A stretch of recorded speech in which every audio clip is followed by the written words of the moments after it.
আসসালামু আলাইকুম, সবাই কেমন আছেন?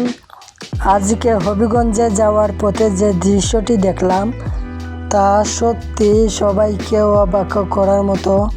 টানা ভারী বৃষ্টিপাত এবং ভারতের উজান থেকে নেমে আসা পানির কারণে খোয়াই নদীর পানি অনেক বেড়ে গেছে। পরিস্থিতি এমন যে নদীর পানি প্রায় সেতুর গা চুই চুই অবস্থায় পৌঁছে গেছে। সেতুর উপর দাঁড়িয়ে নদীর দিকে তাকালে বোঝা যায় পানির স্রোত কতটা শক্তিশালী। চারদিকে শুধু পানি আর পানি। সাধারণ সময়ে যে নদীকে শান্ত দেখা যায়, আজ সেটি যেন সম্পূর্ণ ভিন্ন রূপ ধারণ করেছে।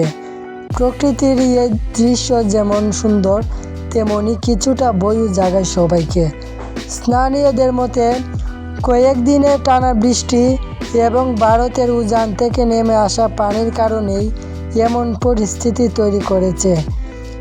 যদি বৃষ্টি আরও অব্যাহত থাকে তাহলে নদীর আশেপাশের নিচু এলাকায় পানি প্রবেশের আশঙ্কাও রয়েছে। আজকের ভিডিওতে হবিগঞ্জের খোয়াই নদীর বর্তমান পরিস্থিতি আপনাদের দেখানোর চেষ্টা করেছি।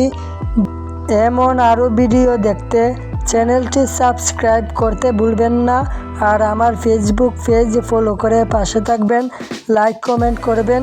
সবাইকে ধন্যবাদ। আসসালামু আলাইকুম।